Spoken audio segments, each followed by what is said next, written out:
Hello again. Welcome to the GTBS tutorial regarding the movement setup. This here will go ahead and take you on through on how to customize and configure large units, as well as being able to set up your move ranges for your actors, enemies, how your equipment and so on is going to modify that. This is going to be a pretty quick tutorial, so just hold on.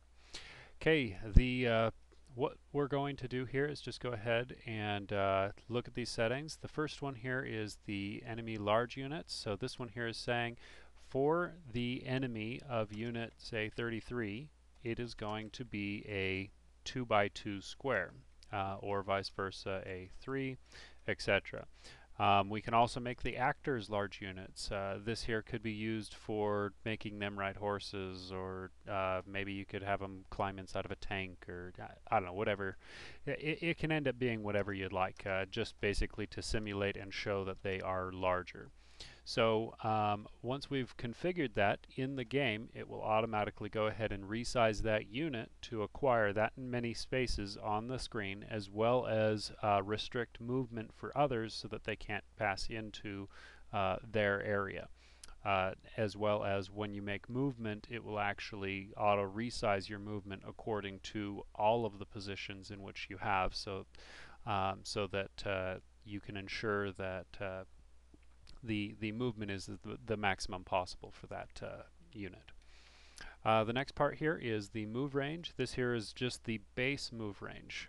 So again, because you can modify the movement based upon the equipment they have and so on, then you can easily customize like perhaps leather or feather boots or something like that, so that they are actually lighter, implying that you actually get additional movement from that.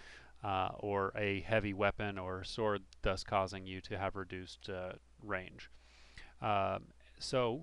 Basically this here goes through the class IDs. These are the class IDs from within the program here. It just obviously they're still set up for the XP demo, but implies still the same as far as because it's just a name reference. But this here says that they are automatically going to receive 4, 5, 6, or so on. If you want to add additional ones, then you just go ahead and add a particular when statement stating that, and then the particular range in which they should receive.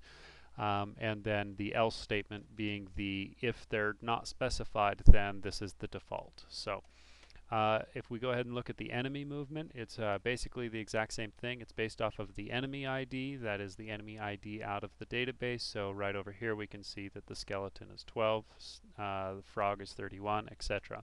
So we would go ahead and say we want to add a movement setting for frog, that he's going to have an increased range. We can go ahead and set his movement to that through here. So again, if he was not listed in here, oops, he was 33. Well, never mind, he was 31. Anyways, if he is not listed inside of here, then it will actually just default to the standard of 4. Okay. In here we've got our equipment move info. So this here is the equipment ID. So again, from the database, if we get into the armors tab here, each of these armors here, the ID again listed along the left hand side. If you add a particular when statement, basically saying that when it does that, it's going to increase. So by increase we put 1, or if we want to decrease their movement, we put -1. So this here I believe is for the long sword.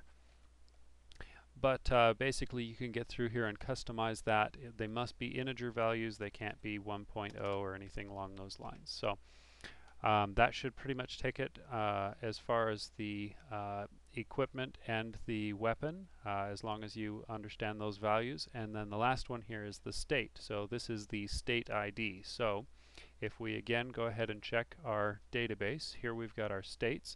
Each particular state, maybe perhaps we go ahead and imply a agility up. Well, when you do agility up, or maybe you do a move